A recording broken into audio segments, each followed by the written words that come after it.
Everyone thinks because you're a zombie, you don't know good coffee. Well, they're wrong. There's only one brew that gets my seal of approval. Deadly Grounds coffee is my guilty pleasure. The aroma is so intoxicating. It brings all of my neighbors out of the woodwork. Deadly Grounds coffee. Coffee to die for and zombie approved. It's good to get a little deadly. Use the front door! Oh, they're so disgusting.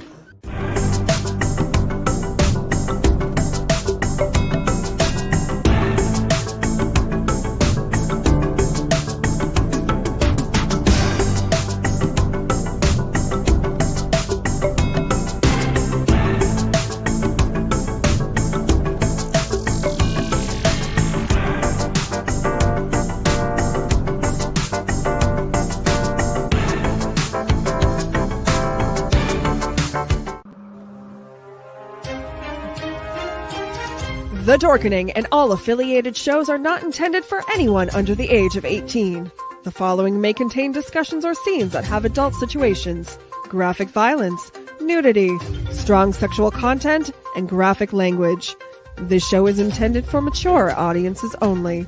Viewer discretion is advised.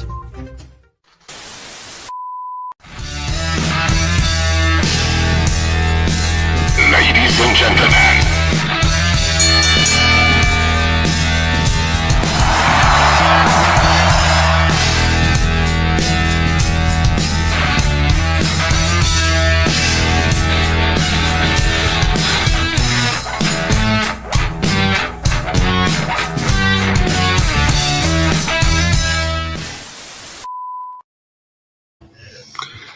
hello and good afternoon. Welcome to Hardcore Heels. I am your host, Sewer Dweller, and I am here alone today. I just thought I'd pop in because there's been a lot of shit going on in the pro wrestling world this weekend, and actually since our last show. And since we're not going to do a show on Thursday, because it will be preempted for Shivers, I figured why not just jump on now and we'll talk a little bit of Monday Night Raw and what's been going on over the weekend, plus some new developments today out of AEW. So sit back and enjoy. This is not gonna be the long typical 3-hour show. This is gonna be like a really quick show, hopefully, so everybody can get back to doing what they're doing. But we're gonna start out, of course, with the WWE Raw preview. It is Monday night, and Raw will be coming to us live from Nashville, Tennessee, and at the Bridgestone Arena. WrestleTix on Twitter, what is probably the most accurate ticket counter out there. They are reporting that they have, as of, let's see, I don't know when this was reported. I think it was 2 hours ago. As of 2 hours ago, 11,605 tickets were distributed so far, and then the arena is set up for 12,531. WWE shouldn't have a problem selling 1,000 tickets in the next 3-4 hours. The arena itself does have a capacity of 19,891, but they're not going to use that many seats. So, but tonight, the preview for tonight is we have 3 matches and 2 appearances. For our match, 3 matches. We have Dakota Kai and Io Sky Damage Control versus Liv Morgan and Raquel Rodriguez. We have an Elimination Chamber qualifying match, Lyra Valkyria versus Bayley. Rey Mysterio versus Logan Paul, also in an Elimination Chamber qualifying match. And then tonight, CM Punk is scheduled to appear, as well as AJ Styles. Looking forward to see who AJ Styles is going to go up against first. I think it's going to be Braun Breaker. But we'll see what's going on with that. But 3 matches that should be okay. Are we gonna lie to ourselves? We all kind of know who's gonna win the Logan Paul Rey Mysterio match. But there's that's the Raw preview for tonight so far, unless something else pops up between now and then, and it usually does. Usually Adam Pearce will come on to Twitter or something and announce a new match or a new segment or whatever's going on Raw. To further the storylines and that. Same thing on Fridays with Nick Aldis. So we'll see what's going on with that. But first, let's go ahead and talk about the weekend. For those of you who've been living under a rock, let me get this up real quick.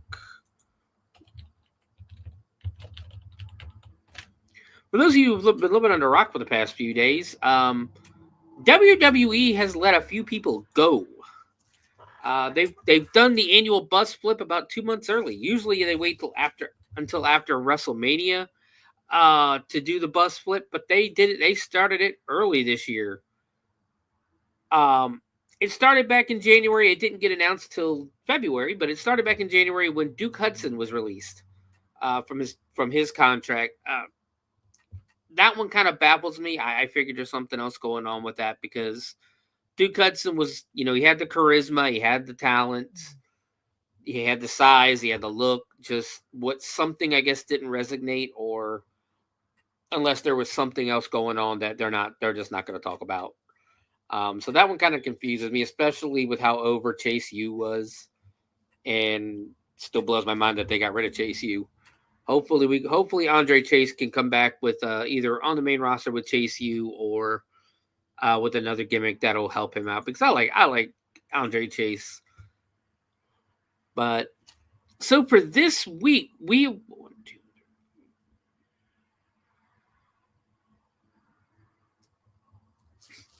just counting down to make sure we have all of them here, and I believe I do. First, we're going to start out with Sonya Deville. That one kind of come out of nowhere in my opinion. That one came out of nowhere. Sonya Deville, she's not being released, but they're not going to re-sign her, is what they've announced. They've let her know that they're not going to extend her contract.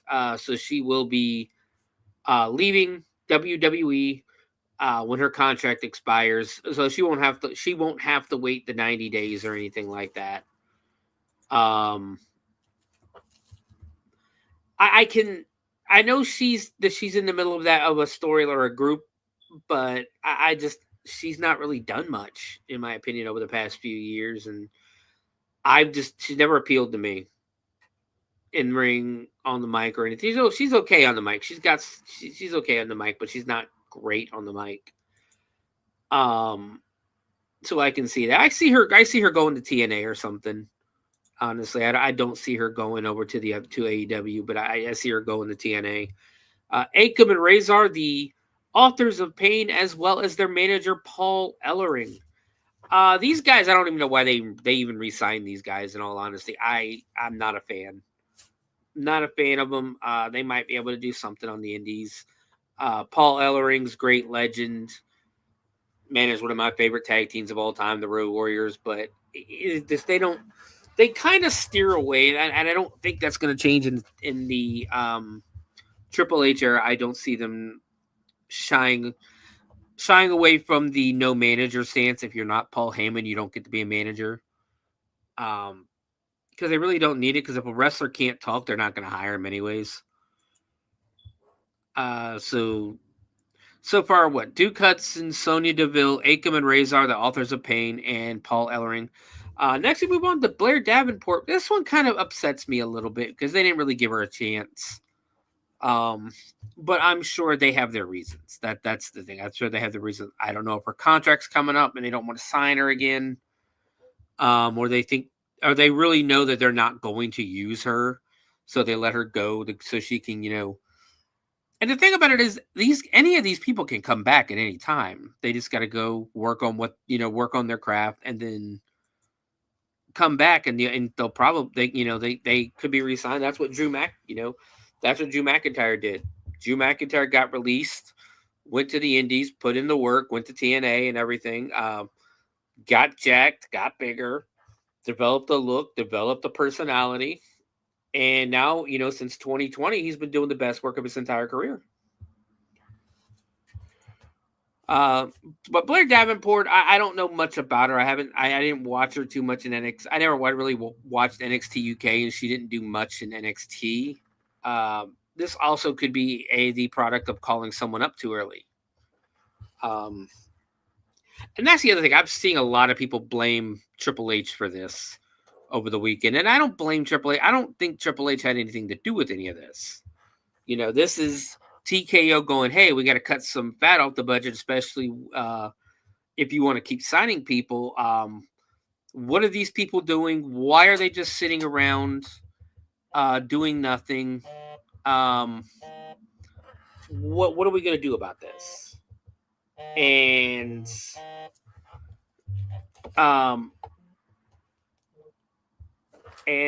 my phone was going off.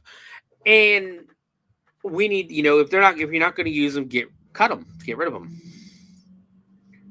So I think that's what that comes down with.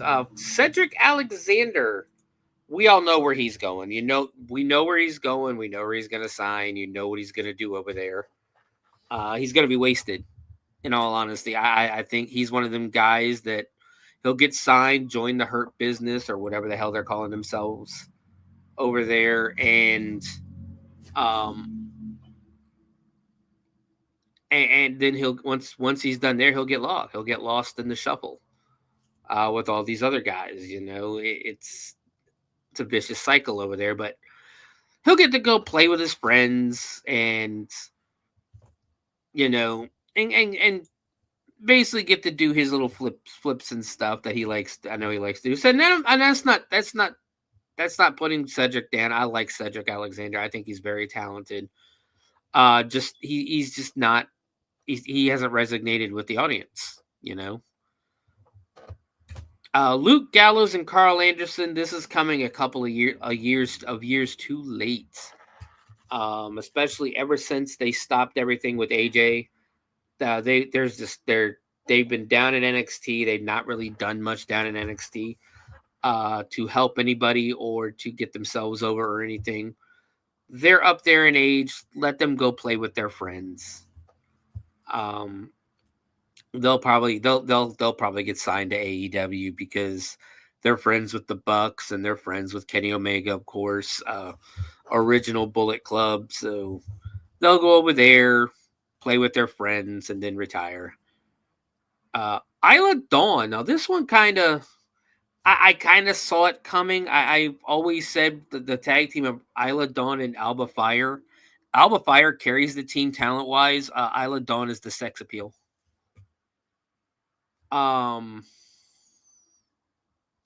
So it doesn't shock me. I kind of want to look more into the when she was released. Shortly afterwards, Lyra Valkyria released a tweet saying, talking about thank God she's gone almost. So that's something to look into. But Isla Dawn wasn't going to do much in WWE. Women's tag team champion, basically, so they could give Alba Fire the title in her home country. Because Alba Fire is still there. Alba Fire hasn't been released, just Isla. Giovanni Vinci. This one, again, comes out of... I think this is one of those ones I really wish they would have just left Imperium together. I don't see the purpose unless they really want Ludwig Kaiser to be a single star. But I wish they would have kept them as a tag team for a little bit longer as Gunther's backup, because it was a good, and I like Giovanni Vinci. Just again, this character work and everything just didn't. They haven't been using them. They're not going to use them. And finally, Elektra Lopez was the last one I've seen so far. I got a feeling there's going to be more. There's going to be more coming, especially with, again, what's going on today in AEW. But for now, that's who's been released. 11 or 12 so far.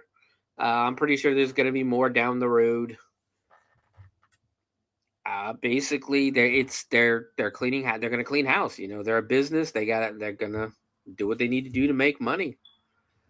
And not only is WWE releasing people, doing the bus flip. WWE has also filed with USPTO to trademark 12 new ring names. They did this on Sunday with the United States Patent and Trademark Office. 12 new ring names. And they are as follows: Osiris Griffin, Hayes Jameson, Trill London, Harley Riggins, Summer Sorrell, Jax Presley, Mason Holiday, Draco Knox, Tate Wilder, Braxton Cole, Chantel Monroe, and Aria Bennett. Now, they got that new LFG show getting ready to come out, so those could be the names for the people on there, which is what I'm going to lead to it. I can't imagine them signing 12 new talents and just giving them random names. That's a Vince thing, and I didn't think they were going to do that anymore. But yeah, I think that those are probably going to have something to do with that LFG, that Legends show, like NXT, that Tough Enough style show that they're getting ready to start doing with Undertaker and Bubba Ray Dudley. So I believe that's what that's coming from. Also, and let's see, we'll do this real quick. So over the weekend, on the indie circuit, Defy Wrestling had a show on Friday, and on Friday, February 7th, Defy Wrestling held its 8th anniversary show 100th live from Washington Hall in Seattle, Washington, and it was streamed on Triller TV Plus. So if you have Triller TV Plus, you can go watch this. But the main event saw Defy World Champion Kenta put his title on the line against AEW's Ricky Starks. Starks has not been on television on AEW in quite some time. I believe you're talking like well over a year. And this has not stopped him from impacting the independent wrestling scene lately.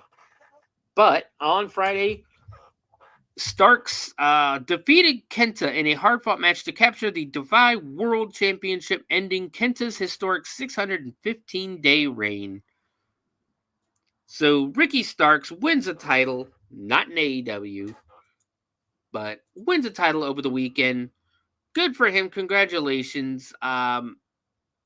We'll talk about more about him in a moment. Because we're going to move on to Jake Something. The week of the Royal Rumble, Jake Something had to relinquish the Revolver Remix Championship due to an injury. Now he has Deadlock Pro Wrestling announced that TNA star Jake Something has been forced to vacate the DPW title due to an injury.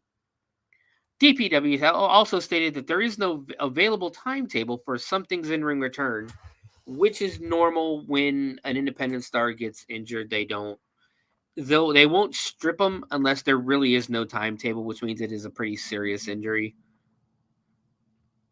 So hopefully, well wishes towards Jake Something. He's a great talent, great look, great moves in the ring. He's somebody I expect to see in WWE someday, but hopefully he can get out, take some time off, make himself better, and come back a new man, as they say. Other than that, I don't see anything too much that's indie or indie wrestling, so we'll move on to our next. We'll go into the big story for today. So I don't think anybody can confirm or anybody knows what's going on yet. But as of this morning, Malachi Black, Miro, and Ricky Starks are no longer appearing on the AEW roster. All of their profiles have been removed. Malachi Black first thing this morning, Tommy and Ariel, Aleister Black, whatever you want to call him. Miro was the latest one to be removed, as well as Ricky Starks. The likelihood is that they've either their contracts have run out or they have been released. if that's the case, we can expect to see Aleister Black in WWE sooner than later. He's definitely coming back. Miro, I don't know what's going on with him. He doesn't really show too much of an interest in wrestling anymore. Which, the way that guy's been treated and used over the past 7-8 years, I don't blame him. You know, when you get over in a company and you get over in a company and the owner of the company basically says he doesn't get it, even though all the fans are cheering your name, kind of messed up. But that happened to a lot of people back in the Vince days. Malachi Black also, he's the likelihood, Aleister Black, Tommy End, the likelihood is that he's going to WWE. He'll probably be put on SmackDown because that is where they just moved. God, what is her name? Zelina Vega. That's right. Zelina Vega just got moved to SmackDown. Zelina, of course, is Tommy End's wife, so she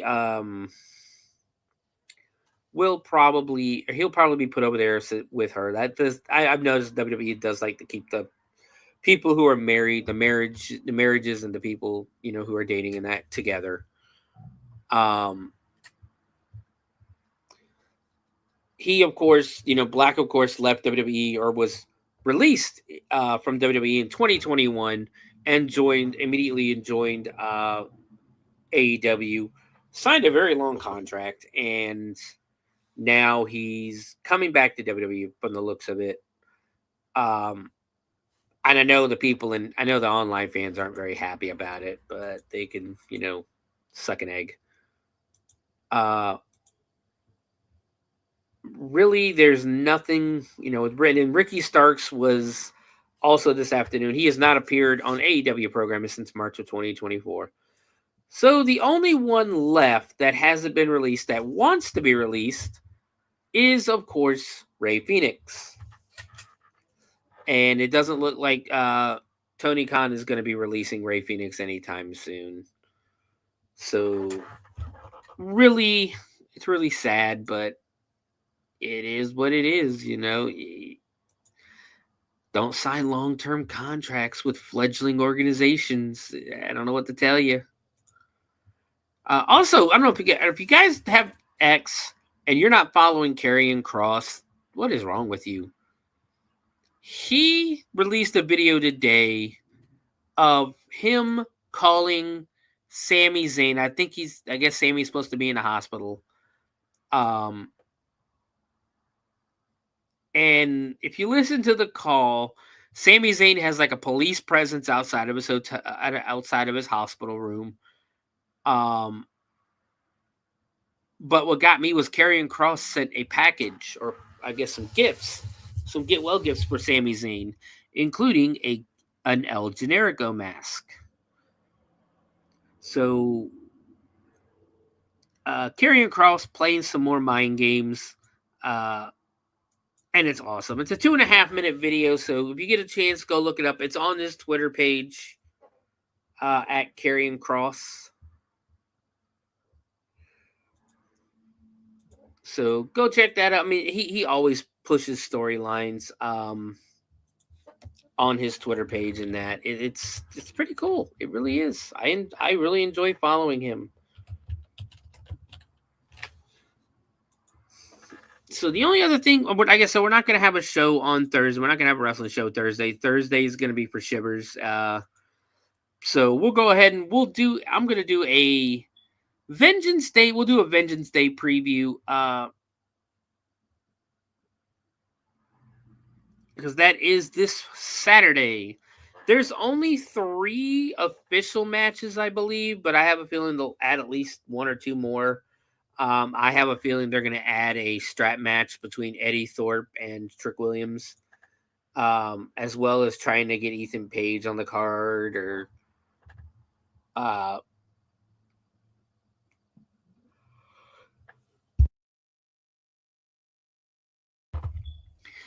as well as Ethan Page or Jordan Grace or anyone really. But the 3 matches that have been announced now are Fallon Henley versus Stephanie Becker for the NXT Women's North American title match. I think Stephanie Vaquer wins the title this Saturday. I think they're going to take the belt off of Fallon Henley and, put it on Stephanie Vaquer. Because she is she's a bigger star. And her, what do you call it, the Fatal Attraction, whatever, Fatal Influence, whatever they're called, is still feuding with Gigi, Shotzi, and I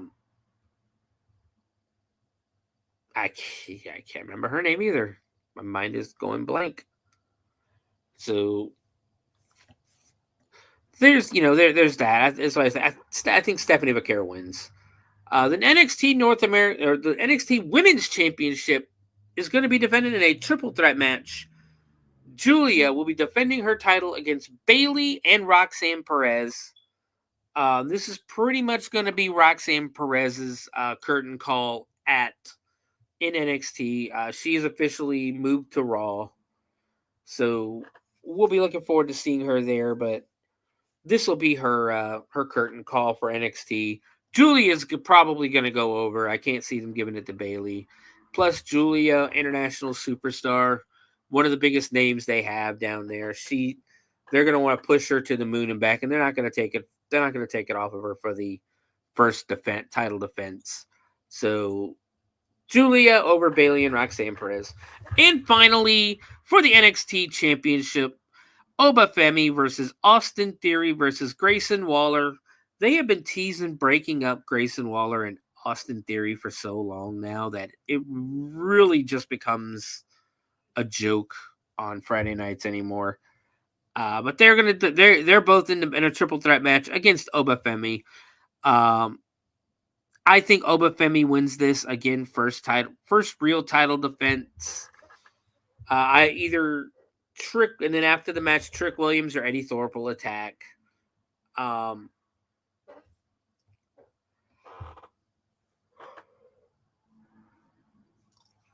Or else they'll move on to the next challenger.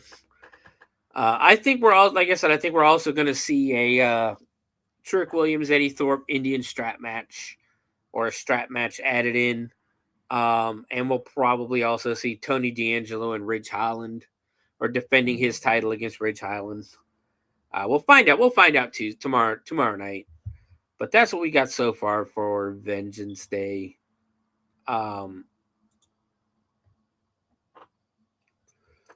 Really, I don't see much more news. But hopefully we can find out more about these releases, see if we're going to get any more releases. We'll find out what's going on with Aleister Black, with Miro, with Ricky Starks. That's kind of fucked up. Ricky Starks wins a world title and then you immediately release him. That says more about you than it does anything else, Tony. But when I said a short episode, I guess I really meant a short episode, because that's all the news. Really hard to discuss it when you're by yourself, but everybody, it's in the middle of the afternoon. I don't want to end. There is another show tonight, so we're going to call it here. We'll run about 30 minutes. That sounds good to me, but you can always find me at the Bloody Binge Movie Podcast on Twitter, on Facebook, on X, on YouTube. Don't forget, this Thursday, we're doing it a day early because I will be hunting on Friday and Saturday. So this Thursday, February 13th, tune in at 9 p.m.